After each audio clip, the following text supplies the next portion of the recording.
Hello friend, तो मैं आपका स्वागत करता हूं आपके अपने चैनल मैथमेटिकल कार्डव्हील पर। तो आज के हम लोग अपने इस वीडियो लेक्चर में एक बहुत ही महत्वपूर्ण टॉपिक और आप कह सकते हैं ज्योमेट्री का ही एक महत्वपूर्ण सेक्शन एंगल्स एंड लाइन के बारे में हम लोग डिस्कशन करने वाले हैं। तो आज के हम लोग अपने इस वीडियो लेक्चर में एंगल्स एंड लाइन से रिलेटेड कुछ बेसिक और फंडामेंटल टर्म्स के बारे में चर्चा करेंगे, क्योंकि इसकी अंडरस्टैंडिंग डेवलप करना भी आवश्यक है।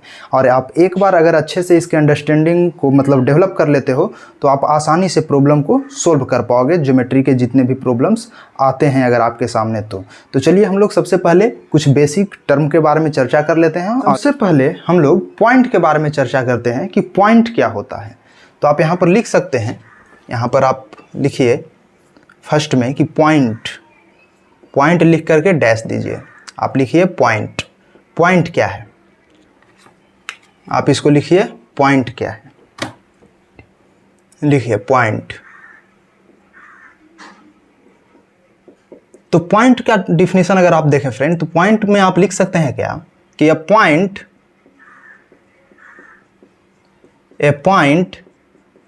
is that notation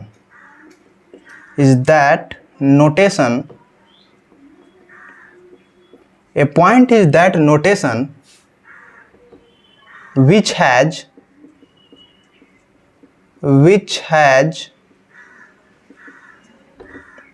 no length,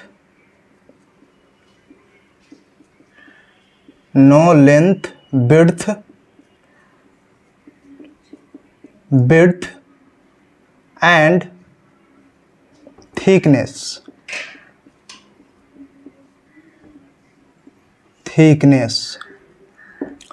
देखिए सिंपली आप क्या कह सकते हैं, अगर आपसे कोई पूछे कि पॉइंट क्या होता है तो आप सिंपली क्या कह सकते हैं कि a point is that notation which has no length, no width और नो थिकनेस। समझ में आ रही है बात? कहने का मतलब आप जैसे देखते हैं कि एक पॉइंट जैसे मान लीजिए कि मैं यहाँ पर देता हूँ, देखिए एक्चुअल में तो ऐसा नहीं है यार, एक्चुअल में ऐसा नहीं है कि इसके पास जरूर कुछ ना कुछ तो लेंथ होगा ही, कुछ ना कुछ तो लेंथ होगा ही, विड्थ भी होगा, प्लस में देखिए थिकनेस भी होगा। लेकिन नहीं, कुछ टर्म्स को हम लोग, जैसा कि मैं आपको बताया था कि जैसे एक्जियोम और पोस्टुलेट में कि कुछ टर्म्स को हम लोग क्या कहते हैं, ऑलरेडी प्रूवन मान लेते हैं। ऐसा कि मान लेते हैं कि ये चीज़ क्या है, सिद्ध है, ऑलरेडी प्रूवन है। तो उसी चीज़ को हम लोग क्या कर लेते हैं, इसको as it is without any proof क्या कर ले रहे हैं, एक्सेप्ट कर ले रहे हैं कि हाँ ये चीज़ होता है। वस्तुतः ऐसा कोई बात नहीं है, इसमें लेंथ कुछ ना कुछ तो होगा ही। जैसे मैं पॉइंट यहाँ पर दिया, तो पॉइंट देने के बाद ये क्वेश्चन नहीं कीजिएगा कि सर इसमें तो जरूर लेंथ है ही, थोड़ा सा ही होगा, लेकिन है, विड्थ भी है, प्लस में आप कहिएगा कि थिकनेस भी है। तो हाँ बिल्कुल है, लेकिन हम लोग क्या कहते हैं, अगर ज्योमेट्री के टर्म्स में बात करें तो जैसा कि पोस्टुलेट और एक्जियोम में मैं आपको बताया था कि कुछ टर्म ऐसे होते हैं जिसको विदाउट एनी प्रूफ हम लोग क्या कर लेते हैं, एक्सेप्ट कर लेते हैं। तो वही जो है यहाँ पर पॉइंट का डेफिनेशन में भी आपको एक्सेप्ट करना होगा। क्या एक्सेप्ट करना होगा कि a point is that notation which has no length, width and thickness. मतलब आप कह सकते हैं क्या कि बिंदु, अगर हिंदी में पॉइंट को बिंदु कहते हैं, और अगर हिंदी में बात करें हम लोग तो आप कह सकते हैं कि बिंदु एक ऐसा नगण्य आकृति है, आप आकृति या सिंबल कह सकते हो ना यार, तो एक ऐसा आकृति है जिसका ना तो कोई लंबाई होता है, ना ही चौड़ाई होता है, और ना ही कोई मोटाई होता है। तो आई होप कि आप लोग को ये चीज़ समझ में आ गया होगा कि पॉइंट क्या है। अब देखिए सिंपली हम लोग को याद कुछ नहीं करना है यार, अगर आप चीज़ों को समझ लेते हैं तो याद करने का कोई आवश्यकता नहीं है। तो देखिए जैसे कि अगर मैं आपसे पूछूं, अब पॉइंट का डिस्कशन हो गया, तो अब हम लोग चलते हैं लाइन के बारे में थोड़ा चर्चा करते हैं कि लाइन क्या है। पॉइंट आप समझ गए, पॉइंट क्या है? पॉइंट एक ऐसा फिगर या फिर आप कह सकते हैं नोटेशन है जिसमें न तो लंबाई, न ही चौड़ाई और न ही मोटाई होता है। तो आई होप कि now it's clear for you. अब हम लोग चर्चा करते हैं क्या, लाइन के बारे में। देखिए जैसे कुछ याद नहीं करना है, आप बस देखते जाइए और चीज़ों को ऑब्जर्व कीजिएगा। एक लाइन मैं यहाँ पर ड्रॉ कर रहा हूँ। अब लाइन मैं ड्रॉ कर रहा हूँ फ्रेंड्स, अगर मैं आपसे पूछूँ कि ये लाइन जो है, आप इसमें देखिए कि ये जो लाइन है फ्रेंड्स, ये बताइए कि इसमें कितने डॉट से मिलकर के ये लाइन बना हुआ है। आप देख सकते हैं कि जब मैं पॉइंट देता हूं तो यहाँ पर ऐसा है, अगर मैं कंटिन्यू इस पर point along a straight path में देता जाऊं तो ये क्या बन जाएगा, एक लाइन बन जाएगा, जैसा कि आप क्लियरली ऑब्जर्व भी कर सकते हैं। वही सेम चीज़ है ना लाइन में। एक लाइन जो है ये क्या है, कलेक्शन ऑफ पॉइंट है, या आप कह सकते हैं क्या कि सेट ऑफ पॉइंट को ही हम लोग क्या कहते हैं, लाइन कहते हैं, एलोंग ए स्ट्रेट पाथ। तो अगर आपसे कोई पूछे कि लाइन क्या है तो आप सिंपली यहाँ पर आप लिख सकते हैं क्या, अगर आपसे कोई पूछे कि लाइन क्या है, तो लाइन क्या है आप क्या लिख सकते हैं फ्रेंड? आप लिख सकते हैं कि a line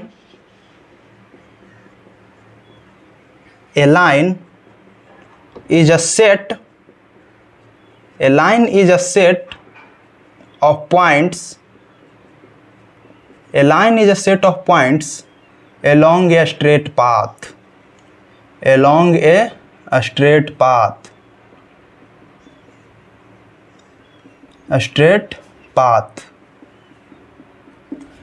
आई होप कि आप लोगों को समझ में आ रहा होगा बात। ए लाइन क्या है कहने का मतलब, तो लाइन क्या है सिंपली आप बोल सकते हैं क्या कि कलेक्शन ऑफ पॉइंट है या फिर सेट ऑफ पॉइंट है अलोंग ए स्ट्रेट पाथ। एक स्ट्रेट पाथ में क्या है, कलेक्शन ऑफ पॉइंट है। तो आई होप कि आप लोगों को समझ में आ गया होगा। इसको आप दूसरे तरीके से भी आप डिफाइन कर सकते हैं। वो तरीका क्या है, आप ऐसे भी लिख सकते हैं, और क्या लिख सकते हैं यहाँ पर लिख दीजिए, in another way.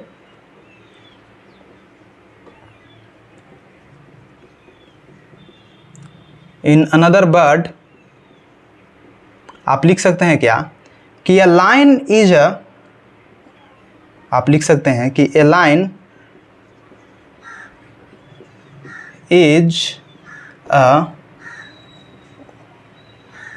A one dimensional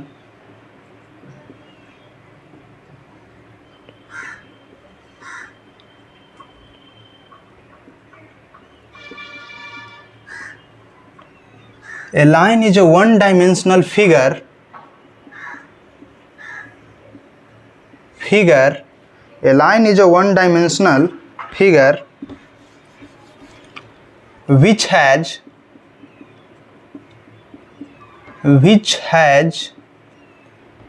only length. Which has only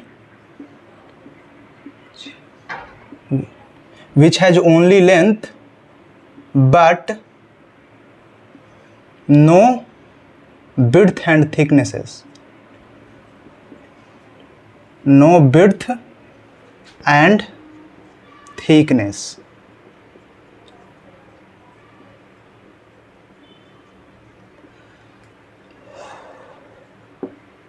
तो आप देखिए क्लियरली कह सकते हैं लाइन क्या है, तो आप एक कह सकते हैं क्या कि सेट ऑफ पॉइंट है अलोंग ए स्ट्रेट पाथ, और नहीं तो आप दूसरे वर्ड में क्या कह सकते हैं कि लाइन क्या है, वन डायमेंशनल फिगर है which has only length but no width and thickness. आप इस चीज़ को ऑब्जर्व भी कर सकते हैं। अगर मैं एक लाइन ऐसे ड्रॉ कर रहा हूँ फ्रेंड्स, तो इसमें देखिए कुछ चीज़ में इसमें भी आपको डायरेक्टली कुछ एक्सेप्ट करना ही होगा। कुछ टर्म्स को क्या क्या कर रहा है यहाँ कि which has only length but no width and thickness. कुछ विड्थ एंड कुछ थिकनेस तो होगा ही, बट इसको without any proof you will have to accept it. So आप क्या करेंगे, इसको इस तरीका से भी आप याद कर सकते हैं कि a line is a one dimensional figure which has only length but no thickness. Then I hope कि आप लोग को but no thickness and width आप कह सकते हैं। और आप एक चीज़ और कह सकते हैं कि a line is a set of points along a straight path. तो पॉइंट और लाइन आई होप कि आप लोगों को क्लियर हो गया होगा। और एक चीज़ और आप देख सकते हैं, इसमें ऑब्जर्व कर सकते हैं फ्रेंड, एक चीज़ और मैं आपको बता देना चाहूँगा कि एक जो लाइन है, ये दोनों का जो एक्सट्रीमिटीज पॉइंट होता है फ्रेंड्स, वो आप कह सकते हैं कि इन्फिनिटी को टच करता है। फिर से आप सुन लीजिए बात को, लाइन के जो दोनों इंड्स पॉइंट है वो इन्फिनिटी को टच करता है। और यहाँ पर आप लिख सकते हैं कि line is represented like this. ये जो आप एरो देख रहे हैं, यहाँ पर आप लिख सकते हैं कि लाइन इज रिप्रेजेंटेड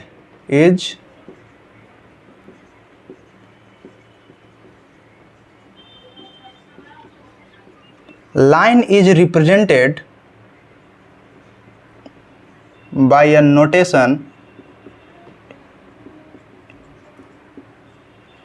notation देखिए ये जो नोटेशन है फ्रेंड, इससे क्या कर सकते हैं आप, लाइन को रिप्रेजेंट किया जाता है। इसी नोटेशन से हम लोग क्या करते हैं, लाइन को रिप्रेजेंट करते हैं। तो आई होप कि आप लोगों को लाइन क्लियर हो गया होगा। इसमें याद नहीं करना है, बस ऑब्जर्व करना है चीज़ों को और एवरीथिंग आपका क्लियर हो जाएगा।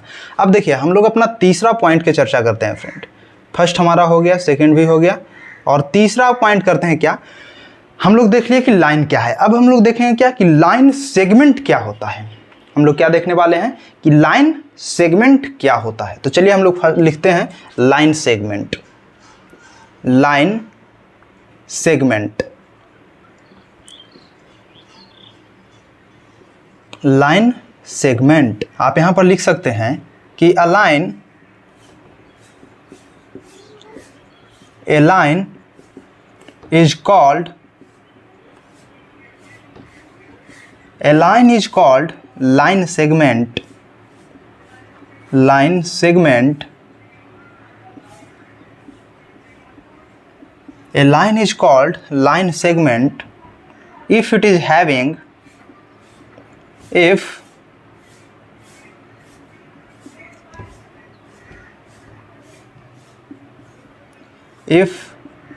it is having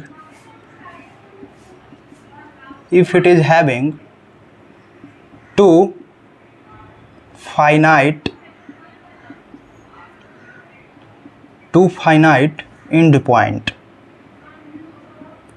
end points। देखिए, तो आप क्लियरली क्या कर सकते हैं फ्रेंड कि लाइन सेगमेंट क्या है। तो लाइन सेगमेंट भी आप कह सकते हैं कि लाइन ही है, और मैं डिफिनेशन को एक दूसरे से लिंक्ड करके आपको बता रहा हूँ इसलिए ताकि आप आसानी से समझ पाएँ और आपको याद हो जाए। तो आप देखिए लाइन क्या है, लाइन सेगमेंट क्या है। तो आप कह सकते हैं कि लाइन सेगमेंट भी क्या है, एक लाइन ही है जो कि दो टर्मिनेटिंग एंड पॉइंट्स रखता है। आप ऐसे कह सकते हैं, आप ऐसे कह सकते हैं कि line is called line segment if it is having two finite end points. Finite end point मतलब जिसका दोनों एंड पॉइंट नॉन है, या फिर आप दूसरे शब्दों में ये भी कह सकते हैं कि जिसका दोनों एंड पॉइंट जो है वो क्या है, टर्मिनेटिंग है। टर्मिनेटिंग एंड पॉइंट आप कह सकते हैं।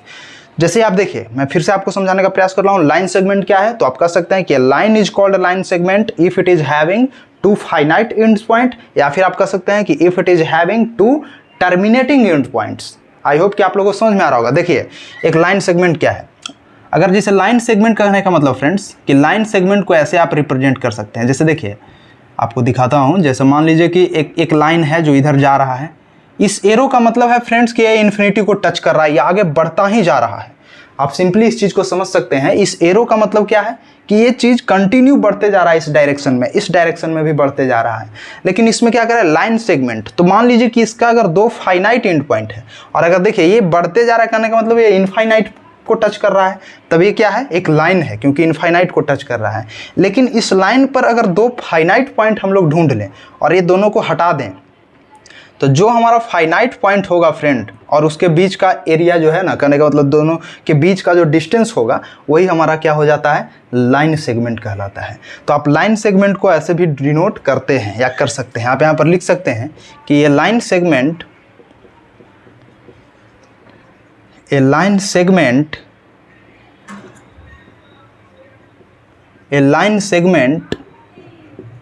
is represented या फिर denoted, a line segment is denoted by a notation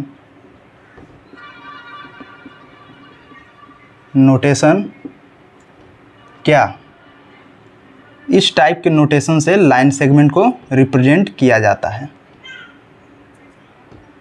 ठीक है, जिसमें ये जो दोनों पॉइंट है फ्रेंड्स वो क्या है, टर्मिनेटिंग है, या फिर आप कह सकते हैं कि दोनों फाइनाइट एंड पॉइंट्स है। जैसे देखिए अगर लाइन सेगमेंट, जैसे मान लीजिए ए बी कोई लाइन होगा, तो ए बी लाइन को आप ऐसे अगर इंडिकेट कर रहे हैं, इसका सिंपल सा क्या मतलब है कि ये लाइन सेगमेंट को इंडिकेट कर रहा है। अगर यही आप यहाँ पर देखिए कि अगर आप ए बी को इस टाइप से इंडिकेट कर रहे हैं, इसका सिंपल सा क्या मतलब हो गया कि ए बी कोई लाइन है जिसको आप रिप्रेजेंट कर रहे हैं। तो आई होप कि आप लोग को ये चीज़ समझ में आ रहा होगा मेरा बात। तो आप इस चीज़ को नोट डाउन कर लीजिए कि लाइन सेगमेंट क्या होता है। अब चलिए हम लोग देखते हैं क्या, अब हम लोग देखते हैं रे के बारे में कि रे क्या होता है। रे, तो देखिए सिंपल सा बात है, मैं आप लोगों को फिर से समझाना चाह रहा हूँ और लाइन को लेकर ही। लाइन में क्या होता है कि दोनों जो एक्सट्रीमिटीज पॉइंट है वो क्या कर रहा है, इन्फिनिटी को टच कर रहा है। ठीक है बात। लाइन सेगमेंट में क्या होता है कि दोनों जो एक्सट्रीमिटीज पॉइंट है वो क्या है, फाइनाइट है, तो वो क्या हो गया, लाइन सेगमेंट हो गया। और रे में क्या होता है फ्रेंड्स कि रे जो है कह सकते हैं कि एक लाइन को आप रे कह सकते हैं कब, जब उसका ओनली वन एंड, एक एंड जो होगा वो क्या होगा, टर्मिनेटिंग होगा। कहने का मतलब कि एक इंड जो है क्या कर रहा है, टर्मिनेटिंग हो, फाइनाइट हो, और दूसरा इंड क्या हो, इन्फिनिटी तक जा रहा हो। तो उस कंडीशन में हम लोग लाइन को क्या कहेंगे, उस कंडीशन में रे कहेंगे। जैसे मान लीजिए कि आप यहाँ पर देखिए एक रे है, तो इसका एक पॉइंट को मान लीजिए कि ये फाइनाइट है और ये दूसरा पॉइंट क्या है, इनफाइनाइट है, मतलब ये टच कर रहा है इन्फिनिटी को। तो इस कंडीशन में ये जो एरो डिनोट कर रहा है या फिर ये जो आप कह सकते हैं नोटेशन है, वो किस चीज़ को रिप्रेजेंट कर रहा है, रे को रिप्रेजेंट कर रहा है। क्यों रे को रिप्रेजेंट कर रहा है, था तो लाइन ही, अगर ये दोनों तरफ हो जाता इस टाइप का तो ये क्या हो जाता, लाइन हो जाता, लेकिन एक डायरेक्शन में जा रहा है और एक पॉइंट जो क्या है, फाइनाइट है, इसलिए ये क्या हो गया फ्रेंड्स, रे हो गया। तो आप इसका डिफिनीशन में क्या कह सकते हैं कि ए लाइन इज कॉल्ड रे, लिख सकते हैं आप क्या, ए line is called ray if it has a terminating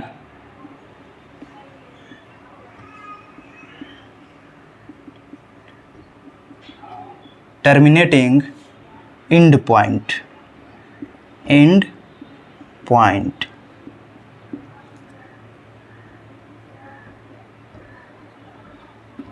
देखिए, तो आपको चीज़ जो है समझ में आ रहा होगा। रे क्या है, तो आप कह सकते हैं कि ये लाइन इज कॉल्ड रे if it has a terminating and point.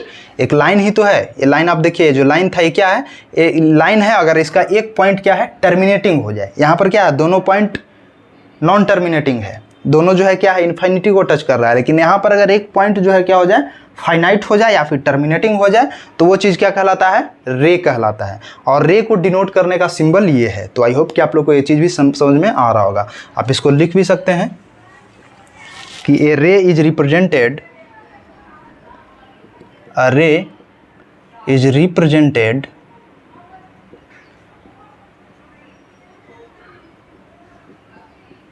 a ray is represented by a notation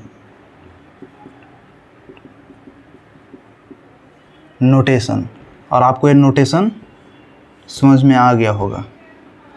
देखिए, याद नहीं करना है, और मैं बार बार आप लोग को इस बात को दोहरा रहा हूँ इसलिए ही कि आप लोग को याद नहीं करना है यार, क्योंकि मैं भी याद नहीं करता ना चीज़ों को। बस आप ऑब्जर्व कीजिए, अगर आप एक बार ऑब्जर्व कर लीजिएगा ना, then everything will be clear to you यार, और कभी भूलोगे भी नहीं। बस क्या करना है, समझना है कि कहाँ पर क्या पॉइंट है और क्या कॉन्सेप्ट है। एक बार आप कॉन्सेप्ट को अच्छे से समझ लोगे, देन आपके पास कैसा भी प्रॉब्लम आ जाए कोई डिफ़िकल्टी नहीं होगा। तो आप इसको नोट डाउन कर लीजिए। आई होप कि आपको रे भी समझ में आ गया होगा। अब हम लोग देखते हैं कोलिनियर पॉइंट्स क्या है।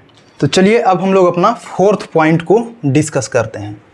फोर्थ पॉइंट क्या है फ्रेंड, वो है कोलिनियर पॉइंट्स। कुछ टर्म्स आप लोग सुने होंगे, जैसे collinear points.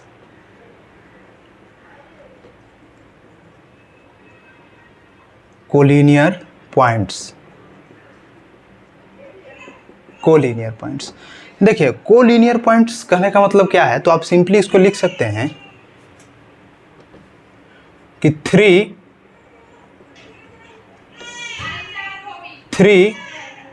And more points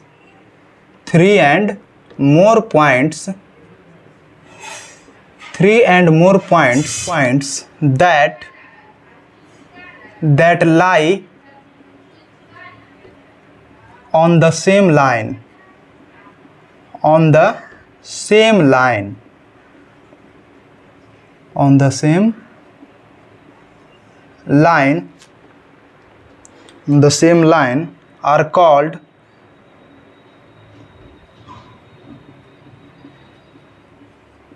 collinear.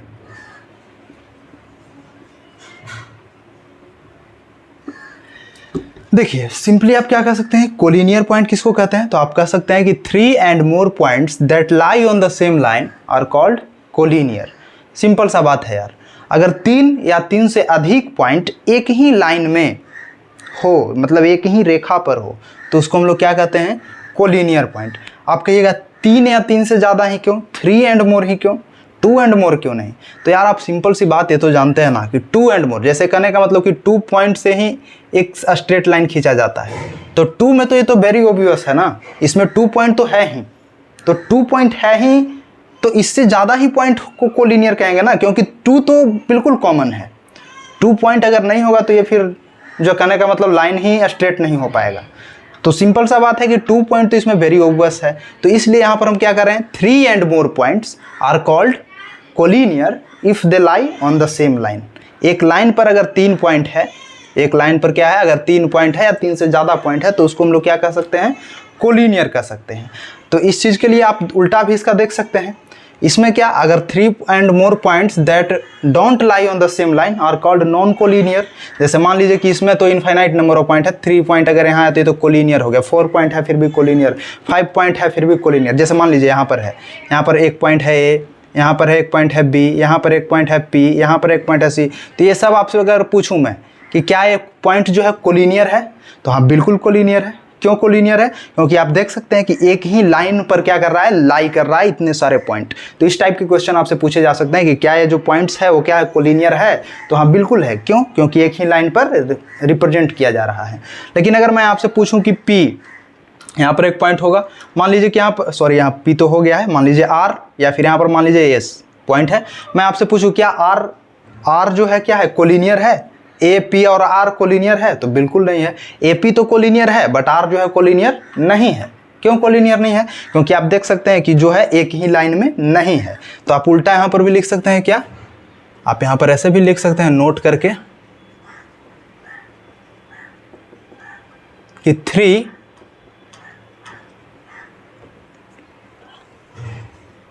3 and more points that don't lie on the same line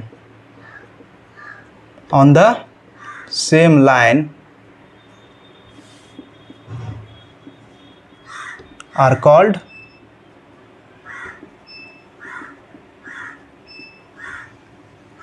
क्या, नॉन कोलिनियर।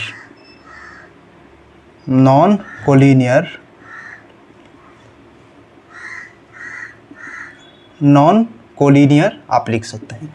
मतलब 3 या 3 से ज़्यादा पॉइंट अगर एक ही रेखा पर नहीं हो तो उसको हम लोग क्या कहते हैं, नॉन कोलिनियर पॉइंट। अगर एक ही रेखा पर है तो क्या कहते हैं, कोलिनियर पॉइंट। तो आई होप कि आप लोग को समझ में आ गया होगा कि क्या टर्मिनोलॉजी है। अब हम लोग चलते हैं एंगल के बारे में डिस्कशन करते हैं कि ये एंगल क्या है।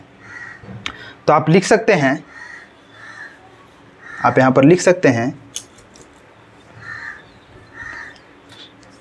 आप यहाँ पर लिख सकते हैं क्या, 5th पॉइंट में एंगल क्या है, एंगल। तो आप इसमें लिख सकते हैं फ्रेंड कि a figure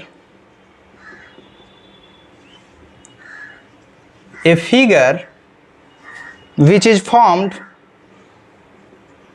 by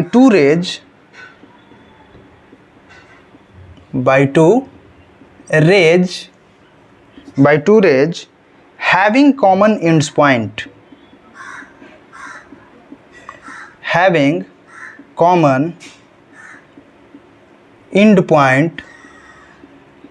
common ends point, a figure which is formed by two rays having common end point is called क्या, एंगल। Is called angle. देखिए सिंपल सा आप इसका डिफिनेशन क्या लिख सकते हैं कि एक figure which is found by two rays having common end points is called angle. Simple सा बात है। अगर दो किरण, रेजियंस क्या होता है, किरण। जैसे मान लीजिए 2 किरण है, एक किरण यहाँ आ रहा है, आप देख सकते हैं क्लियरली, एक किरण यहाँ और दूसरा किरण ऐसे मान लीजिए आया। तो ये दोनों किरण का जो यहाँ पर कॉमन एंड पॉइंट होना चाहिए, दोनों ऐसे कहने का मतलब जब मीट कर रहा हो तो यहाँ पर कॉमन एंड पॉइंट होना चाहिए। तो इस कॉमन एंड पॉइंट और ये 2 रेज से बना जो फिगर होगा फ्रेंड्स, उसको आप सिंपली क्या कर सकते हैं, एंगल कह सकते हैं कि एंगल है। ठीक है, तो आई होप कि आप लोग को ये चीज़ समझ में आ रहा होगा कि एंगल क्या है। और देखिए ये जो पार्ट है फ्रेंड्स, ये जो अंदर का सेक्शन है, ये जो सेक्शन है, इसको क्या कहते हैं? Interior section. आप क्या कह सकते हैं कि एंगल के इंटीरियर सेक्शन है। अगर मान लीजिए यहाँ पर एक पॉइंट होता है P, तो इस पॉइंट को आप क्या कहिएगा? इंटीरियर पॉइंट्स है इस एंगल का। और अगर मान लीजिए कि इसके बाहर में कोई पॉइंट S हो, तो इस पॉइंट, ये पॉइंट क्या है? एक्सटीरियर पॉइंट है इस एंगल का। तो आप लोगों को समझ में आ रहा होगा कि क्या मैं बता रहा हूँ। ये जो एक क्या हुआ, टोटल एक एंगल फॉर्म्ड हुआ। इस एंगल को, ये क्या है? अंदर वाला सेक्शन इंटीरियर सेक्शन है, और ये बाहर वाला क्या है? एक्सटीरियर सेक्शन है। तो आई होप कि आप लोग को समझ में आ गया होगा लाइन क्या है। हाँ, इसमें आप देखिए, इस लाइन में एक चीज़ और मैं आप लोगों को क्लियर कर देना चाहूँगा कि ये जो पॉइंट तो आप समझ लिए कि अंदर और बाहर के पॉइंट, ये एक्सटीरियर पॉइंट है और ये इंटीरियर पॉइंट है। अब देखिए, मान लीजिए कि यहाँ पर एक नाम देता हूँ मैं A, B और C। तो आप इस एंगल को आप इस ऐसे भी लिख सकते हैं। जैसे मान लीजिए कि इसको लिखने का तरीका क्या होगा? Angle ACB। इस एंगल की अगर हम लोग बात कर रहे हैं तो इस एंगल को हम लोग कैसे लिख सकते हैं? Angle ACB। ये भी इक्वल होगा किसके? एंगल BCA के। चीज़ों को समझने का प्रयास कीजिएगा। ACB इक्वल किसके होगा? BCA के।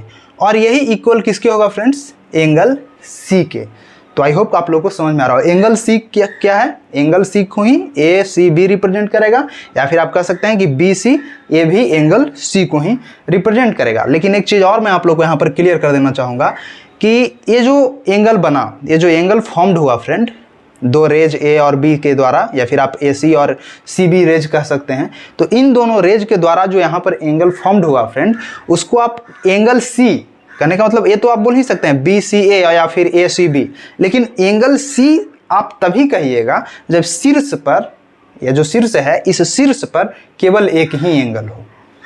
जैसे आप मान लीजिए कि एक और मैं फिगर आपको बना करके दिखा रहा हूँ ताकि और अच्छे से समझ में आ जाए। जैसे मान लीजिए कि एक एंगल मैं यहाँ पर क्रिएट किया PQR, और यहाँ पर मान लीजिए कि एक और एंगल S बना दिया। अब यहाँ पर आप देखिए, आप यहाँ पर क्लियरली देख सकते हैं क्या कि जैसे मान लीजिए कि यहाँ पर क्या था कि यहाँ पर तो मैं डायरेक्टली एंगल C बोल सकता हूँ, कोई प्रॉब्लम नहीं होगा। क्यों? क्योंकि एंगल C पर सिर्फ यही एंगल है, इसी एंगल को एंगल C डिनोट कर रहा है। लेकिन यहाँ पर अगर एंगल Q बोल दें तो गलत होगा।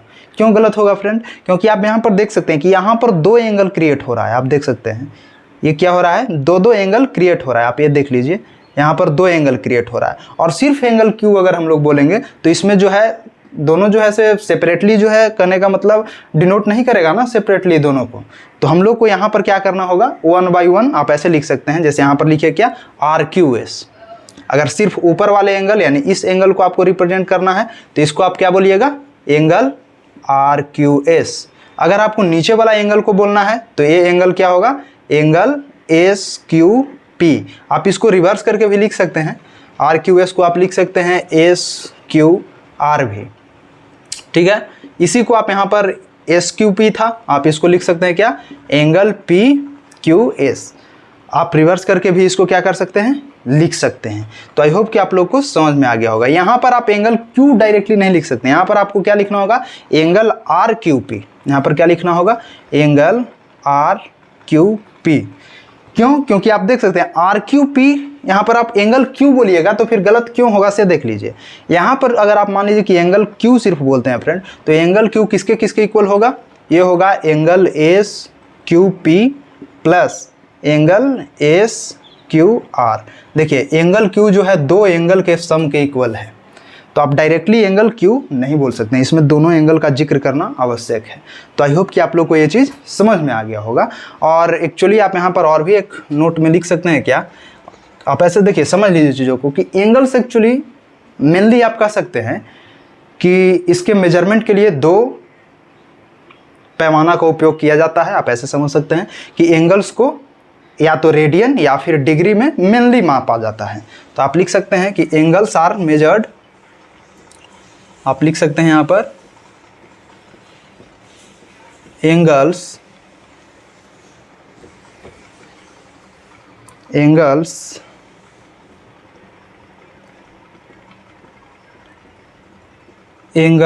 are mainly measured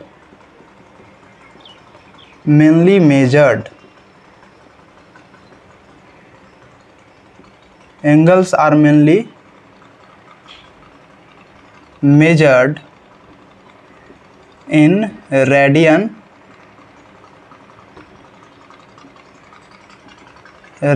and degree।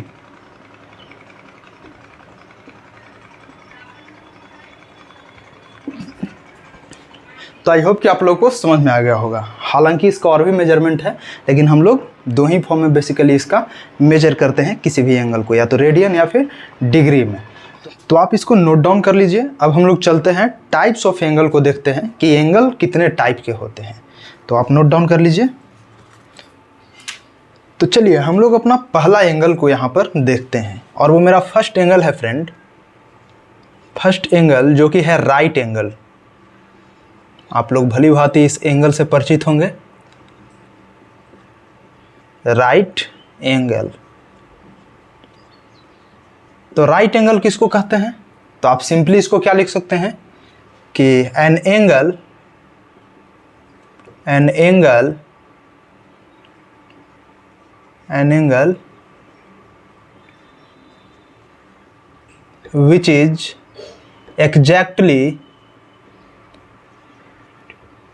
which is exactly 90 degree.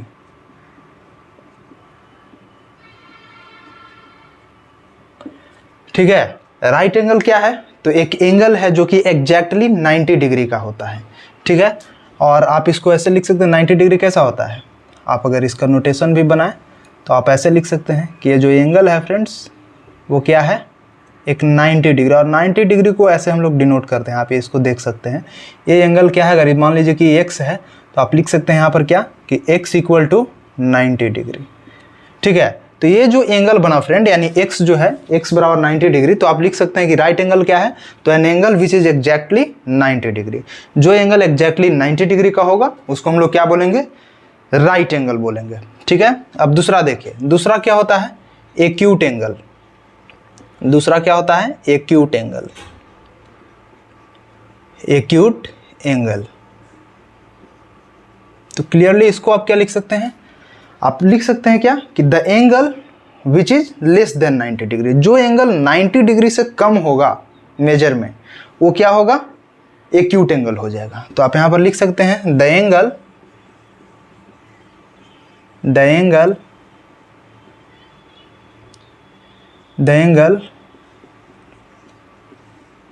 which is less than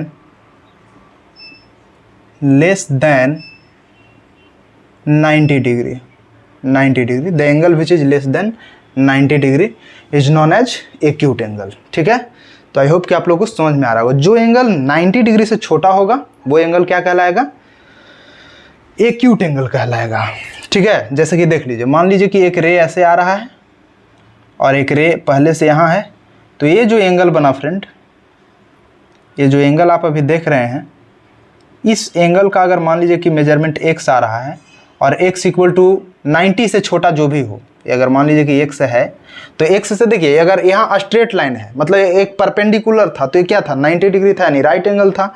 लेकिन यहाँ पर देखिए, यहाँ आप देख सकते हैं कि जो लाइन यहाँ है फ्रेंड, इसके ऊपर में अगर एक लाइन है तो ये क्या है? 90 डिग्री से तो हमेशा छोटा ही होगा ना, और ये छोटा एंगल है, यानी कहने का मतलब 90 से छोटा, इसलिए इसको हम लोग क्या बोलेंगे?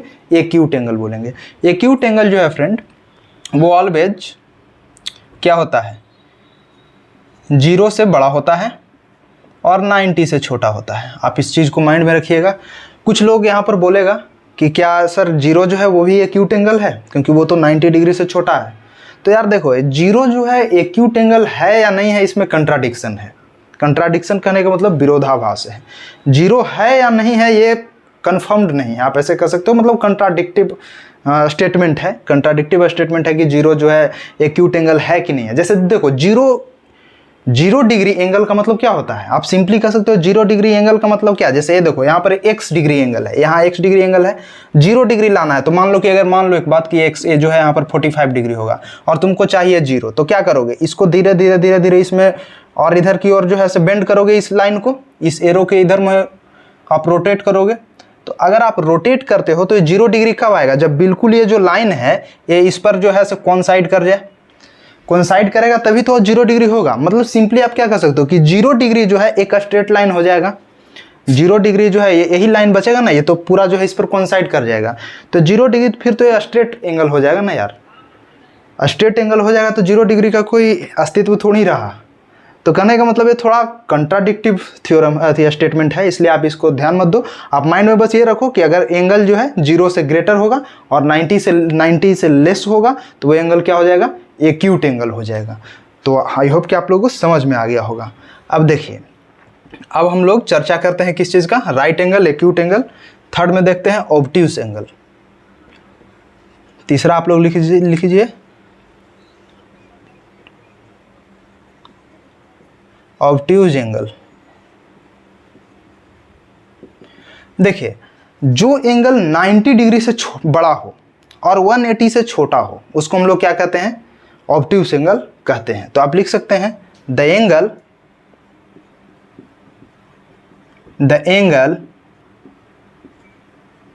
एंगल, इसको इरेज करो, यहाँ लिख दे दो, 0 से ग्रेटर होना चाहिए x और 90 से लेस होना चाहिए। यहाँ आप लिख दो ऑब्ट्यूज एंगल में कि the angle which is greater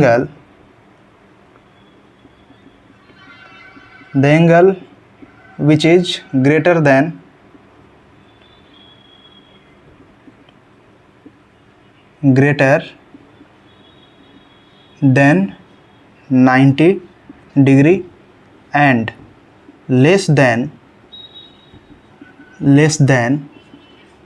180 degree. ठीक है, ऑब्ट्यूज एंगल क्या है, तो वैसा एंगल जो कि 90 डिग्री से बड़ा है और 180 डिग्री से छोटा है उसको हम लोग क्या कहते हैं, ऑब्ट्यूज एंगल। जैसा आप देख लीजिए, अगर इसका जो हम लोग डायग्राम बनाए तो कैसे बनेगा, 90 डिग्री से बड़ा होना चाहिए, मतलब ये जो है एरो जो है से और इस ओर बेंड होना चाहिए, यानी रोटेट होना चाहिए। तो क्या होगा, इसका जो होगा फ्रेंड वो कुछ इस टाइप से एंगल बनेगा। ठीक है, ये जो एंगल है, मान लीजिए अगर ये एंगल x है, मान लीजिए ये एंगल अगर x है फ्रेंड, तो x जो है वो क्या होगा, ऑब्ट्यूज एंगल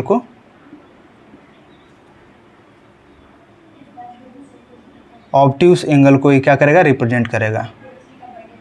ठीक है, क्यों, क्योंकि 90 से आप क्लियरली देख सकते हो 90 से ये बड़ा है और 180 से छोटा है, तो ये एंगल क्या होगा, ऑब्ट्यूज एंगल होगा। आई होप कि आप लोग को ये चीज़ भी क्लियर हो गया होगा। अब देखिए, फोर्थ में हम लोग लिखते हैं क्या, फोर्थ नंबर में हम लोग लिखते हैं straight angle.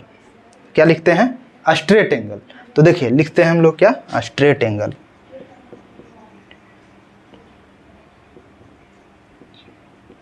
Straight angle, straight angle. देखिए, स्ट्रेट एंगल कहने का मतलब फ्रेंड, जो स्ट्रेट लाइन पर जो एंगल बनता है ना वही स्ट्रेट एंगल है।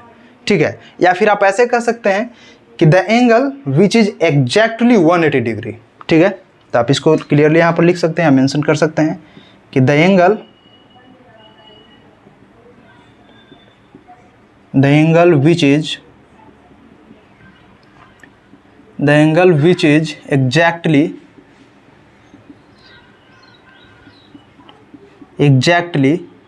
180 degree. The angle which is exactly 180 degree is called straight angle. The angle which is exactly 180 degree, 180 degree ये जो है यहाँ पर इसको डिग्री बोलते हैं, 180 डिग्री। ठीक है, तो आई होप कि आप लोग को ये चीज़ भी समझ में आ गया होगा कि स्ट्रेट एंगल क्या है। बेसिकली स्ट्रेट एंगल यार आप ऐसे कह सकते हो, जो स्ट्रेट लाइन, जैसे देखो मान लिया कि मैं यहाँ पर एक स्ट्रेट लाइन ड्रॉ किया, स्ट्रेट लाइन ने जो ड्रॉ किया फ्रेंड, तो यहाँ पर जो एंगल बना ना, ये जो एंगल बना फ्रेंड, मान लीजिए ये एंगल x है, तो यही एंगल जो है ना x इक्वल टू 180 डिग्री, इसी को हम लोग क्या कहते हैं, स्ट्रेट एंगल कहते हैं। समझ में आ रही है बात? तो आई होप कि आप लोग को ये चीज़ भी समझ में आ गया होगा।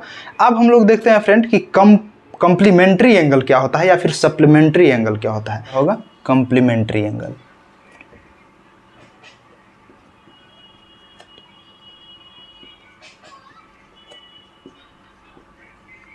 कम्प्लीमेंट्री एंगल, तो कम्प्लीमेंट्री एंगल क्या है फ्रेंड, आप सिंपली कह सकते हैं कि अगर कोई भी दो एंगल आपको मिल जाए और वो दोनों एंगल का सम अगर 90 डिग्री के इक्वल आ जाता है, तो उन दोनों सॉरी क्या मैं बोला कि अगर आपको कोई भी दो एंगल मिल जाए और उन दोनों एंगल का सम अगर 90 डिग्री हो जाता है तो वो दोनों एंगल जो है क्या कहलाएंगे, ईच अदर का मतलब एक दूसरे का कम्प्लीमेंट्री एंगल कहलाएंगे। अगर दोनों का सम 90 डिग्री हो जा रहा है तब, तो उसी चीज़ को आप यहाँ पर लिख सकते हैं कि कम्प्लीमेंट्री एंगल क्या है। तो आप लिख सकते हैं कि इफ़, यहाँ पर लिख सकते हैं क्या कि if sum of two angle, if sum of two angles, if sum of two angles are 90 degree, then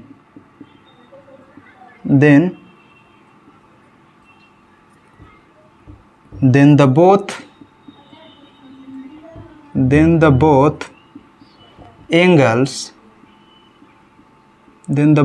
angles are called, complementary to each other.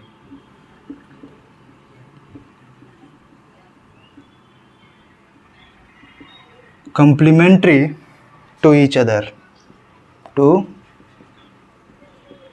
each other. I hope कि आप लोगों को समझ में आ रहा हो, बात समझ में आ रहा होगा क्या। अगर दो एंगल का सम, दो कोनों का सम अगर 90 डिग्री के इक्वल हो रहा है तो वो दोनों एंगल्स जो है आपस में क्या कहलाएंगे, कम्प्लीमेंट्री एंगल कहलाएंगे। जैसे कि देख लीजिए, मान लीजिए कि यहाँ पर मैं दो एंगल लेता हूँ, दो एंगल जैसे आप यहाँ पर देख सकते हैं, एक जैसे मान लीजिए कि यहाँ पर मैं दो एंगल लिया और यहाँ पर मैं इस टाइप से डिवाइड कर रहा हूँ।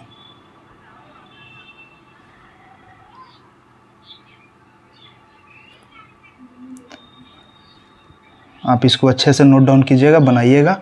यहाँ पर लाइन थोड़ा तिरछा हो रहा है बट आप समझिएगा ये स्ट्रेट लाइन ही है टोटल। ये सब क्या है, एंगल फॉर्म कर रहा है, ये सब क्या है, एंगल को फॉर्म कर रहा है। मान लीजिए कि ये एंगल 30 डिग्री है, जस्ट फॉर एग्जांपल। ये एंगल नीचे वाला जो है बन रहा है ना, अगर नाम भी दे दीजिए P Q R और इसको S। अब देखिए अगर ये जो एंगल है फ्रेंड, मान लीजिए ये एंगल जो है P Q R, अगर ये 30 डिग्री है और ये ऊपर वाला एंगल P Q S मान लीजिए 60 डिग्री है, 60 डिग्री है, तो आप क्लियरली देख सकते हैं कि 30 + 60 क्या होगा, 90 के इक्वल होगा बिल्कुल। तो अगर ये दोनों एंगल का सम 90 के इक्वल हो रहा है फ्रेंड, तो ये दोनों एंगल आपस में क्या कहलाएंगे, कॉम्प्लीमेंट्री कहलाएंगे एक दूसरे के। आई होप कि आप लोग को ये बात समझ में आ गया होगा। और यहाँ पर ऑब्ट्यूज एंगल में क्या बताया था आपको कि which is greater than 90 degree and less than 180। तो आप इसको भी लिख सकते हैं क्या कि जो है ग्रेटर होना चाहिए किससे, 90 डिग्री से, और लेस होना चाहिए किससे, 180 से। ठीक है, तो बात आपको समझ में आ गया होगा। और इसी का जस्ट अपोजिट क्या है, सप्लीमेंट्री एंगल। देखिए यार, याद कुछ नहीं करना यार, बस समझते जाना है। सप्लीमेंट्री एंगल क्या है, अगर दो एंगल का सम जो है 180 आ रहा है तो सप्लीमेंट्री एंगल हो जाएगा, और दो एंगल का सम अगर 90 डिग्री हो रहा है तो कम्प्लीमेंट्री एंगल हो जाएगा। तो आई होप कि आप लोगों को टर्म समझ में आ रहा होगा। अब ऊपर में लिख लेते हैं हम लोग सप्लीमेंट्री एंगल क्या होता है इसे। देखिए आप इसको नोट डाउन कर लीजिए, इसको हम लोग इरेज करते हैं। ठीक है, चलिए तो चलिए अब हम लोग सप्लीमेंट्री एंगल के बारे में देखते हैं। तो यहाँ पर लिखते हैं क्या, supplementary angle.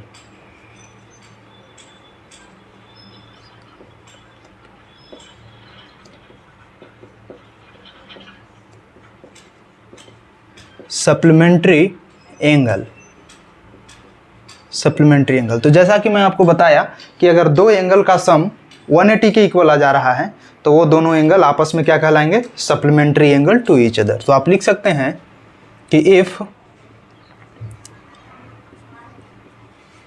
If the sum of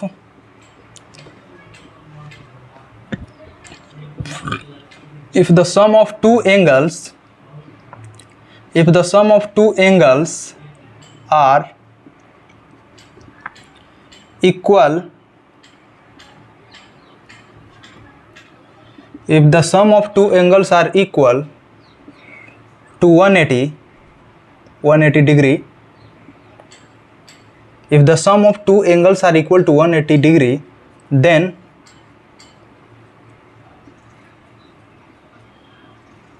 the both angles are, यहाँ पर लिख सकते हैं आप कि then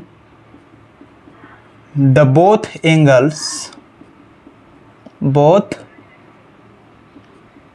then the both angles are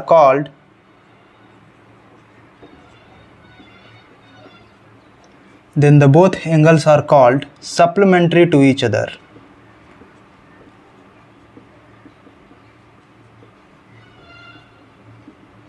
Supplementary to each other.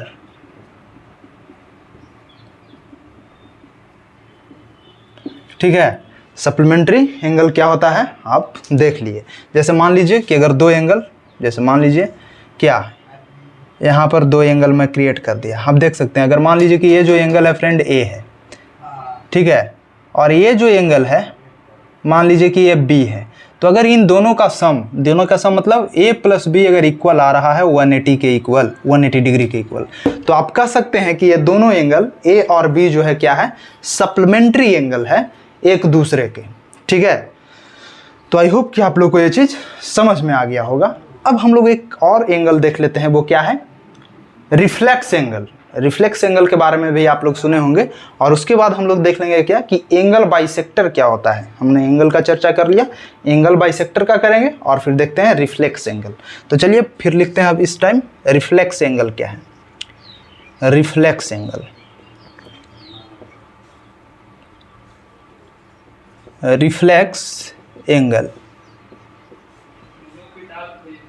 देखिए सिंपली आप क्या कह सकते हैं फ्रेंड, रिफ्लेक्स एंगल क्या है आप कह सकते हैं the angle which is greater than 180 and less than 360। ठीक है, जो एंगल 180 से ग्रेटर हो और लेस हो 360 से, उसे हम लोग क्या कहते हैं, रिफ्लेक्स एंगल कहते हैं। ठीक है, तो आप यहां पर क्लियरली लिख सकते हैं फ्रेंड कि रिफ्लेक्स एंगल क्या है। तो आप लिख सकते हैं कि the angle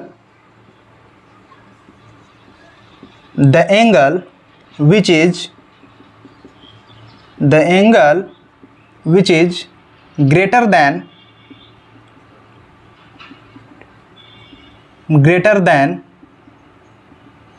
180 degree but less than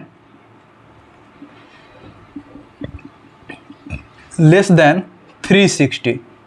ठीक है, जो एंगल 180 से ग्रेटर होगा और लेस होगा 360 से, वो एंगल क्या कहलाएगा फ्रेंड, वो एंगल होगा रिफ्लेक्स एंगल। तो आई होप कि आप लोगों को समझ में आ गया होगा। जैसे अगर मान लीजिए कि आप देखते हैं कि एक स्ट्रेट लाइन जो है वो क्या बनाता है, कितना डिग्री एंगल बनाता है, 180 डिग्री एंगल बनाता है। तो 180 से बड़ा होना चाहिए, 180 से बड़ा होना चाहिए कहने का मतलब कि 180 तो यहाँ पर बनाएगा ही। जैसे 180 से बड़ा होना चाहिए कहने का मतलब क्या है, ये स्ट्रेट लाइन है तो 180 तो यहाँ पर बन ही रहा है, उससे बड़ा होना चाहिए। तो देखिए उससे बड़ा है, ये जो एंगल बना फ्रेंड क्या है, उससे बड़ा है। उससे बड़ा कहने का मतलब 180 से बड़ा है और 360 से क्या है, छोटा है। 360 कब होता, तो 360 तब होता जब जैसे मान लीजिए कि एक स्ट्रेट लाइन है, आप एक राउंड इधर भी घूमते और पुनः जो है एक राउंड इधर घूम जाते, तो ये क्या हो जाता, ये 360 हो जाता है। एक पॉइंट पर जो है कितना डिग्री का एंगल बनता है, 360 डिग्री का एंगल। क्यों, क्योंकि आप देखिए इधर से रोटेट किए तो 180 और फिर से एक बार रोटेट कर गया इधर, तो कितना हो गया 180 फिर से, यानी 180 प्लस 180 कितना 360। वही चीज़ है यहाँ पर क्या है, 180 से तो बड़ा है। जैसा कि आप देख सकते हैं यहाँ पर स्ट्रेट लाइन है तो यहाँ पर क्या है 180 से तो बड़ा है, लेकिन 360 से लेस है। क्यों, क्योंकि हम लोग यहाँ पूरा नहीं घूमे, पूरा घूमते तो 360 हो जाता और घूमते तो फिर 180 ऐड हो जाता। समझ रहे हैं बात। तो हम लोग को कहाँ जाना है, 180 से ग्रेटर होना चाहिए और 360 से क्या होना चाहिए, लेस होना चाहिए। अगर मान लीजिए ये एंगल इतना है तो आप लिख सकते हैं एंगल एक्स है, तो आप लिख सकते हैं कि एक्स जो है क्या होना चाहिए, 360 से लेस होना चाहिए और ग्रेटर होना चाहिए किससे, 180 डिग्री से। तो इस टाइप के एंगल को हम लोग क्या कहते हैं फ्रेंड, रिफ्लेक्स एंगल कहते हैं। तो आई होप कि ये टर्म भी आपको क्लियर हो गया होगा। अब हम लोग चलते हैं, देखते हैं क्या एंगल बाइसेक्टर। आप लिखिए यहाँ पर कि एंगल बाइसेक्टर क्या होता है। Angle bisector,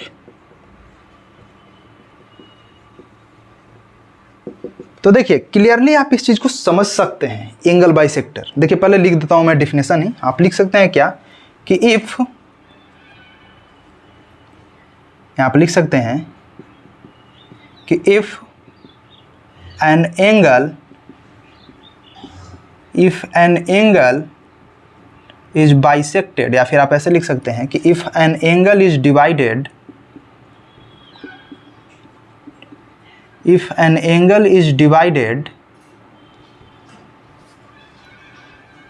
an angle is divided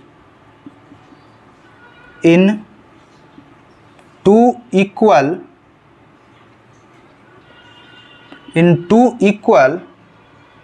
or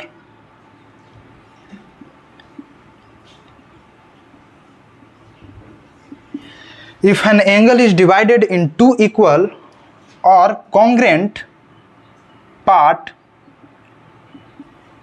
by a line, if an angle is divided in two equal or congruent part by a line, then the line, आप यहाँ पर लिख सकते हैं कि then the line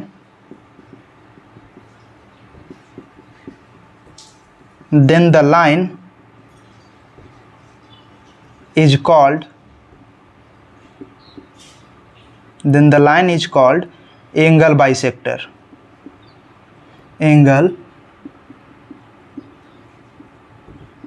angle bisector. देखिए इसमें simply कुछ करना नहीं है, बस समझना है चीज़ों को। एंगल बाइसेक्टर क्या है, तो आप किसी भी एंगल को, कहने का मतलब जैसे मान लीजिए कि कोई भी एंगल है, जैसे चलिए देखिए मान लीजिए कि कोई एक एंगल मैं यहाँ पर ड्रॉ करता हूँ। देखिए यहाँ पर एक एंगल मैं ड्रॉ किया हूँ, मान लीजिए इसका नाम है पी क्यू और ये क्या है आर है, ये एक एंगल है, ठीक है। तो इस एंगल को अगर कोई एक लाइन, क्या मैं कह रहा हूं, इस एंगल को कोई एक लाइन दो इक्वल पार्ट में अगर डिवाइड कर दे रहा है या फिर सेपरेट कर दे रहा है, तो हम लोग क्या कहेंगे, वो तो दोनों पार्ट क्या होगा, डिवाइड हो जाएगा इक्वल पार्ट में। लेकिन ये जो लाइन होगा फ्रेंड, इसी लाइन को हम लोग क्या कहेंगे, एंगल बाइसेक्टर। एंगल बाइसेक्टर क्यों कहेंगे, क्योंकि यही लाइन जो है एंगल को बाइसेक्ट कर रहा है। आप यहाँ पर देखिए, जैसे मान लीजिए कि ये जो था पी क्यू आर एक एंगल था और इस एंगल को कोई एक लाइन, मान लीजिए कि ये लाइन जो है एस है, इस लाइन का नाम मैं दे दिया एस। अब देखिए इस लाइन, मान लीजिए कि ये जो बीच का जो ये दोनों एंगल है फ्रेंड, ये दोनों एंगल इक्वल है।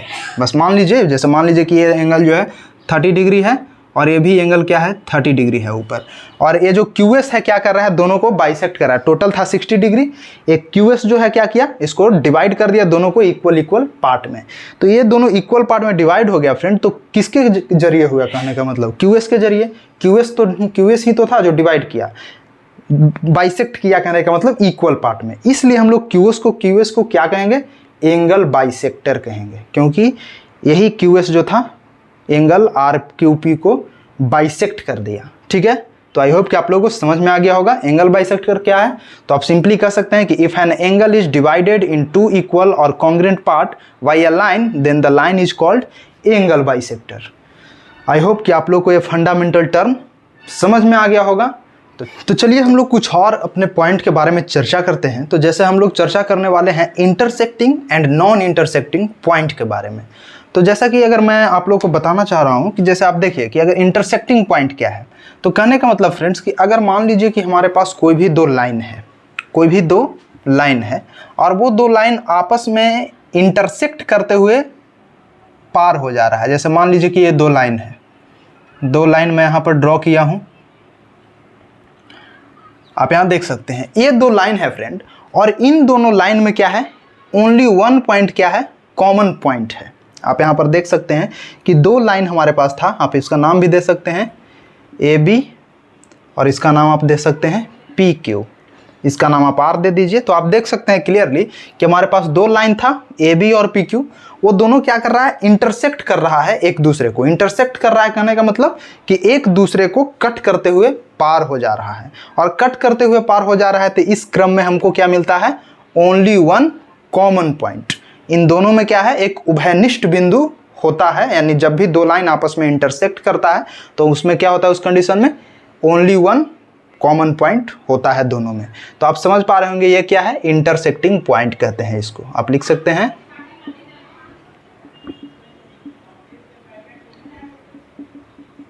Intersecting point. इंटरसेक्टिंग पॉइंट ये हो गया। अब देखिए इस क्रम में ये जो एंगल बना फ्रेंड, ये जो एंगल आप देख रहे हैं, ये जो एंगल बनता है, इन दोनों एंगल को आप क्या बोल सकते हैं, इसको बोल सकते हैं आप वर्टिकली अपोजिट एंगल। ये जो दोनों एंगल बन रहा है फ्रेंड, ये दो लाइन के इंटरसेक्शन से जो एंगल बन रहा है, और आप देख सकते हैं ये दोनों एंगल क्या है, एक दूसरे के आमने सामने है। आप चाहे तो इस एंगल की बात करें या फिर इस एंगल की बात करें। हाँ, एंगल को डिनोट करने के लिए आप एक साइन जैसे मान लीजिए ये जो साइन है ये एंगल को डिनोट करता है। तो आप जैसे लिख सकते हैं यहाँ पर कि जो एंगल PRA है, आप लिख सकते हैं एंगल PRA इक्वल होगा किसके, एंगल BRQ के, एंगल BRQ को, इसको एंगल पढ़ा जाता है। ये जो आप सिंबल देख रहे हैं इसको क्या पढ़ा जाता है, एंगल पढ़ा जाता है। तो आप क्या कह सकते हैं कि अगर दो लाइन आपस में इंटरसेक्ट कर रहा है तो उसके जो आमने सामने का कोण होगा फ्रेंड, आमने सामने के कोण, इसको इंग्लिश में कहा जाता है क्या, वर्टिकली अपोजिट एंगल। आप इसका नाम से भी इसको लिख सकते हैं, इसको क्या बोल सकते हैं आप, ये दोनों एंगल है, इसको आप क्या कह सकते हैं, अपोजिट एंगल के नाम से,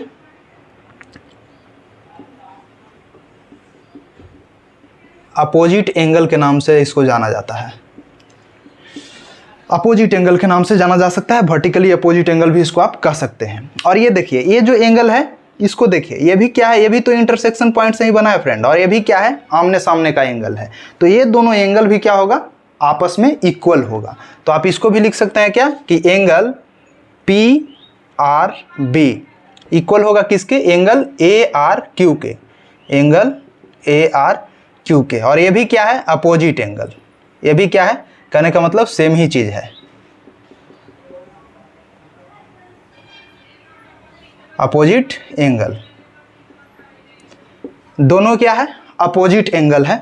तो आई होप कि आप लोग को समझ में आ गया होगा। मैं फिर से रिपीट कर रहा हूं कि अगर दो लाइन है, दो लाइन के इंटरसेक्शन के बाद जो कोण आमने सामने का होता है, यानी जो कोण बनता है और जो कोण आमने सामने का होता है उसको क्या कहते हैं, अपोजिट एंगल के नाम से हम लोग जानते हैं। और ये क्या है, इंटरसेक्शन पॉइंट है, कॉमन इंटरसेक्शन पॉइंट होता है अगर दो लाइन जो है आपस में इंटरसेक्ट करके गुजर जाता है। तो आई होप कि आप लोग को ये चीज़ समझ में आ गया होगा। अब हम लोग बात करते हैं पैरेलल लाइन के बारे में कि पैरेलल लाइन क्या होता है। तो देखिए ये क्या था, इंटरसेक्टिंग लाइन था। अगर पैरेलल लाइन की बात करें हम लोग फ्रेंड, तो देखिए इसको आप पैरेलल लाइन को आप बोल सकते हैं क्या, नॉन इंटरसेक्टिंग पॉइंट भी बोल सकते हैं। पैरेलल लाइन को ही आप क्या बोल सकते हैं, नॉन इंटरसेक्टिंग लाइन, मतलब जो इंटरसेक्ट नहीं कर रहा है। और इंटरसेक्ट कब नहीं करेगा, जब पैरेलल होगा। तो सिंपली आप देख सकते हैं दो लाइन जो है हम यहाँ पर ड्रॉ कर रहे हैं, आप क्लियरली यहाँ देख सकते हैं ये दो लाइन क्या है, आपस में पैरेलल है। मैं उतना डिफिनीशन यहाँ नहीं लिख रहा हूँ, बस आप लोगों को टर्म को समझाने का प्रयास कर रहा हूँ ताकि आप समझ जाएं। समझ लीजिएगा तो डिफिनीशन तो यार खुद से आप क्रिएट कर सकते हैं। तो जैसे देखिए दो लाइन पैरेलल कब कहलाता है, सबसे पहले ये जान लीजिए। तो दो लाइन को हम लोग पैरेलल तब कह सकते हैं जब दोनों को दोनों ओर से हम लोग बढ़ाएं, इनफाइनाइटली कहने का मतलब एक्सटेंड करें लाइन को, और कहीं पर लाइन जो है एक दूसरे को इंटरसेक्ट अगर नहीं कर रहा हो तो उस लाइन को हम लोग क्या कहेंगे, पैरेलल लाइन कहेंगे। जैसे देखिए इस लाइन को आप एक्सटेंड कीजिए दोनों ओर, इधर भी एक्सटेंड कीजिए, इधर भी एक्सटेंड कीजिए, और इस लाइन को भी एक्सटेंड कीजिए इधर इधर। तो क्या है, दोनों लाइन आपस में कहीं पर भी जाकर के कट करेगा, एक दूसरे को इंटरसेक्ट करेगा, बिल्कुल नहीं करेगा। अगर इंटरसेक्ट नहीं कर रहा है तो इस लाइन को हम लोग क्या कहेंगे, पैरेलल लाइन कहेंगे। मान लीजिए इस लाइन का नाम हम M देते हैं, इस लाइन का नाम हम L देते हैं।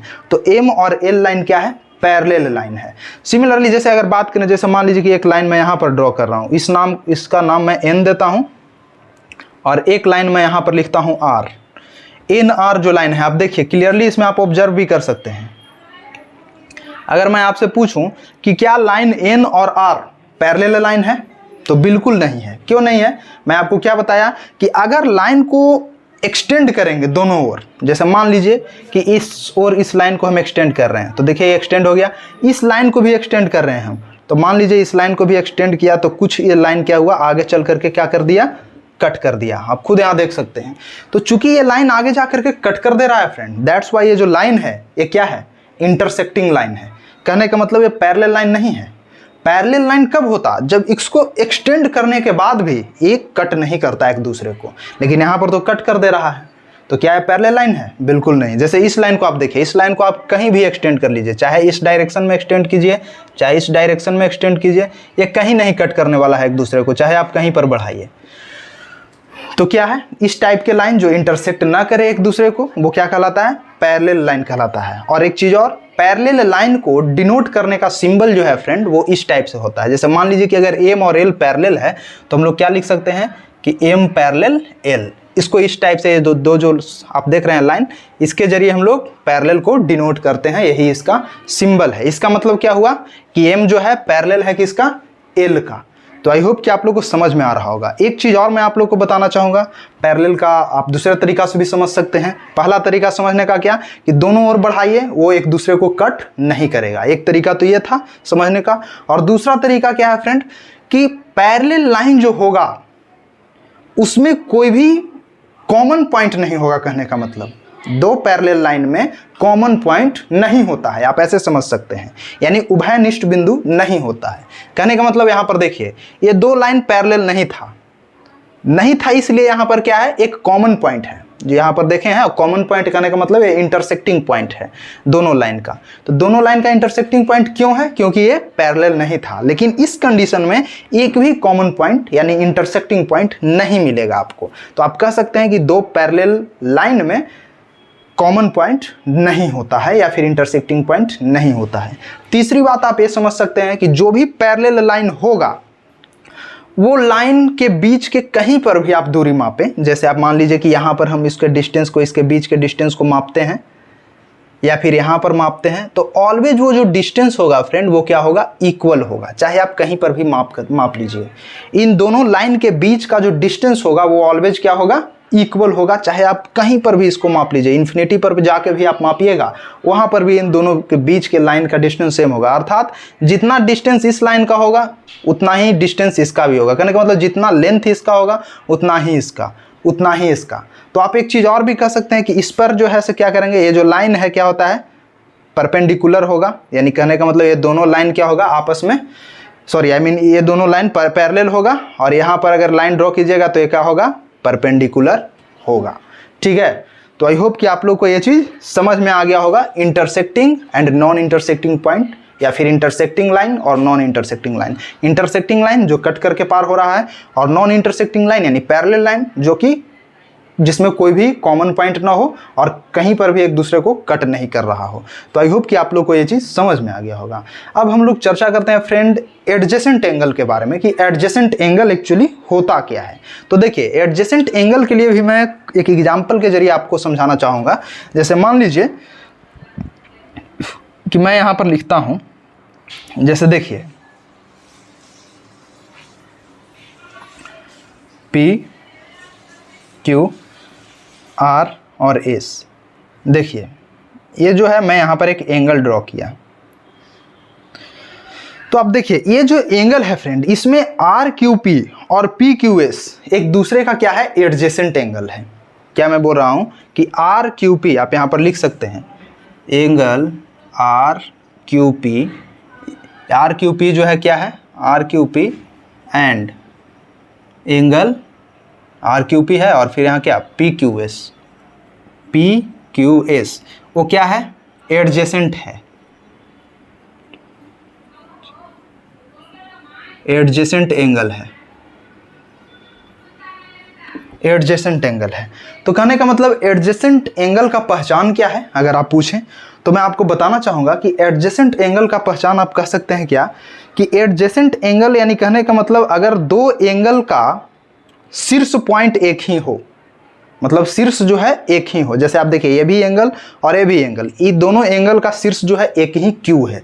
तो अगर किसी भी दो एंगल का शीर्ष एक ही हो और उसमें एक भुजा उभयनिष्ठ हो, मतलब वन साइड जो है उभयनिष्ठ कहने का मतलब कॉमन हो, एक भुजा जो है एक साइड जो है वो क्या हो, कॉमन होगा, तो वो दोनों एंगल क्या होगा, आपस में एडजेसेंट होगा। जैसे आप देखिए इसमें PQS जो था और RQP ये जो दोनों एंगल है वो क्या है, एडजेसेंट है। क्यों, क्योंकि दोनों का शीर्ष पॉइंट कॉमन है, Q है। और रही बात भुजा के, तो आप देख सकते हैं कि आप चाहे तो बात कर लें RQP के या फिर आप बात कर लें PQS के, दोनों में जो ये QP जो साइड है फ्रेंड वो क्या है, दोनों में कॉमन है। मतलब भुजा भी कॉमन है और फिर टॉप भी कॉमन है दोनों का, इसलिए ये जो है एंगल है वो क्या कहलाएगा, एडजेसेंट एंगल कहलाएगा। तो आई होप कि आप लोग को ये चीज़ समझ में आ गया होगा। चलिए एक चीज़ के बारे में और हम लोग चर्चा कर लेते हैं, जब हम लोग प्रॉब्लम सोल्व करेंगे तो उसमें ज़रूरत होगा इस चीज़ का। तो चलिए हम लोग देखते हैं, आप इसको नोट डाउन कर लीजिए। देखिए जैसे मान लीजिए कि यहाँ पर मैं दो लाइन ड्रॉ करता हूँ, दो लाइन ड्रॉ करता हूँ और उसको कोई एक तीसरा रेखा यानी तीसरा लाइन जो है कट करता है। आप यहाँ पर देखिए दो लाइन मैं ड्रॉ किया हूँ, M लाइन, L लाइन और एक एन लाइन। मान लीजिए कि ये 3 लाइन मैं ड्रॉ करता हूं और उसको कोई एक ट्रांसवर्सल लाइन क्या करता है, कट करता है। तो इस कंडीशन में फ्रेंड टोटल 8 एंगल बनता है। कहने का मतलब टोटल कितने एंगल, 8 एंगल। एक तो बनता है, आप कह सकते हैं इस पॉइंट पर 4 एंगल बनता है और अगले इस पॉइंट पर क्या होता है, 4 एंगल बनता है। अगर मैं सबका नाम दे दूं फ्रेंड तो आप लिख सकते हैं यहाँ पर, मान लीजिए कि मैं नाम दे देता हूँ सबका। इस एंगल का नाम मैं 1 दे दिया, इसका 2, इसका 3, इसका 4, इसका मैं रख देता हूँ 5, इसका 6, इसका 7 और इसका 8। ठीक है, तो मैं क्या कर रहा हूँ कि 2 मैं लाइन लिया और दोनों लाइन को एक ट्रांसवर्सल लाइन क्या कर रहा है, कट कर रहा है। तो इस कंडीशन में कितना, 8 एंगल टोटल बनता है। ठीक है, 8 एंगल बनता है, 4 इस पॉइंट पर और 4 इस पॉइंट पर। अब मैं इस 8 एंगल में क्या रिलेशन है फ्रेंड, उसके बारे में चर्चा करने जा रहा हूं, तो आप ध्यान से देखिएगा। तो चलिए हम लोग देखते हैं कंडीशन में जो एंगल बनता है फ्रेंड, उसको हम लोग देखते हैं। जैसे मान लीजिए इसमें जो एंगल बना, जैसे आप देखिए ऊपर में मैं लिख रहा हूं इसको, एंगल 2 जो है, एंगल 2 यहाँ पर लिखिए आप, कॉरेस्पॉन्डिंग एंगल कौन में है, जैसे यहाँ पर लिखते चलता हूँ मैं। देखिए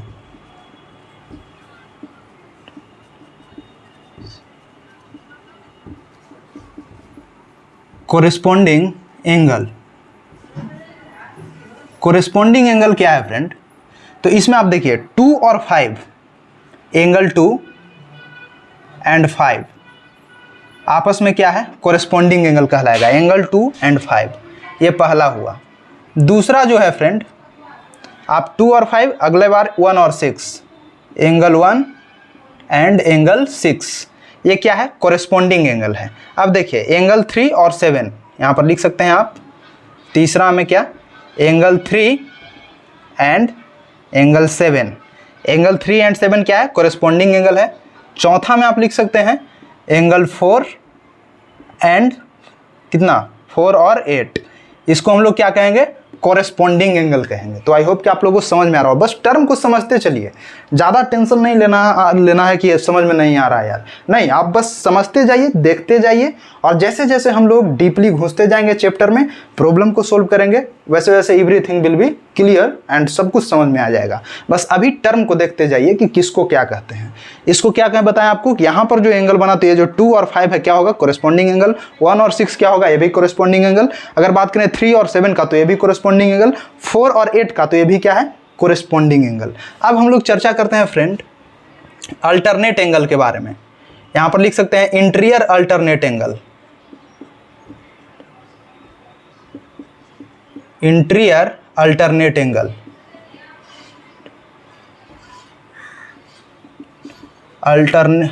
इंटीरियर अल्टरनेट एंगल। इसमें देखिए कुछ करना नहीं है, अल्टरनेट एंगल करा है तो 3 और 6 का जो जोड़ा है फ्रेंड, वो क्या होगा, इंटीरियर अल्टरनेट एंगल। इसमें देखिए, इसमें आप पहला लिख सकते हैं क्या, 3 और 6, एंगल 3 एंड एंगल 6 को क्या कहेंगे, इंटीरियर अल्टरनेट एंगल। दूसरा आप देखिए, दूसरा इसमें क्या है, 4 और 5, एंगल 4 एंड एंगल 5 को क्या कहेंगे, interior alternate angle, angle 4 and angle 5 को। ये चीज़ हो गया। अब देखिए एक्सटीरियर अल्टरनेट एंगल, तो एक्सटीरियर अल्टरनेट एंगल में क्या होगा, 1 और 7, 2 और 8, बस इसको भी लिख देते हैं। आप यहाँ पर देखिए, यहाँ लिख सकते हैं क्या, exterior, exterior alternate angle, alternate angle. इसमें कुछ करना नहीं है यार, इसमें देखो 1 और 7 ये क्या होगा, एक्सटीरियर अल्टरनेट एंगल हो जाएगा, एंगल 1 एंड एंगल 7। आप इसको नोट डाउन करते जाइए और बस समझने की कोशिश कीजिएगा। और दूसरा क्या है, दूसरा कौन सा होगा, 2 और 8, एंगल 2 एंड एंगल 8, ये क्या हो गया, एक्सटीरियर अल्टरनेट एंगल हो गया माय फ्रेंड्स।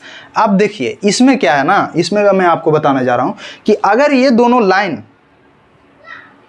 लाइन, हालांकि इसको और आप आगे पढ़िएगा, ये समझिए कि एक जस्ट थ्योरम टाइप का है, कि अगर ये दोनों लाइन पैरेलल हो, अब मैं क्या बोलने जा रहा हूं कि अगर m पैरेलल n हो, आप यहां पर लिख सकते हैं, जैसे मान लीजिए इसको मैं इरेज कर रहा हूं,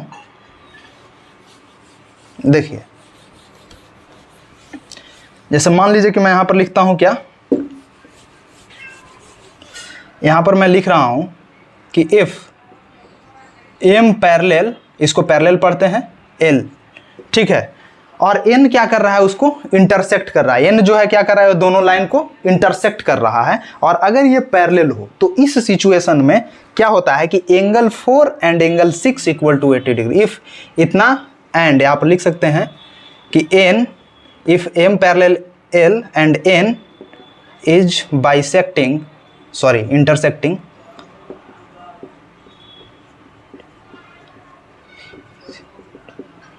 n is intersecting, ठीक है। if m parallel l and n is intersecting then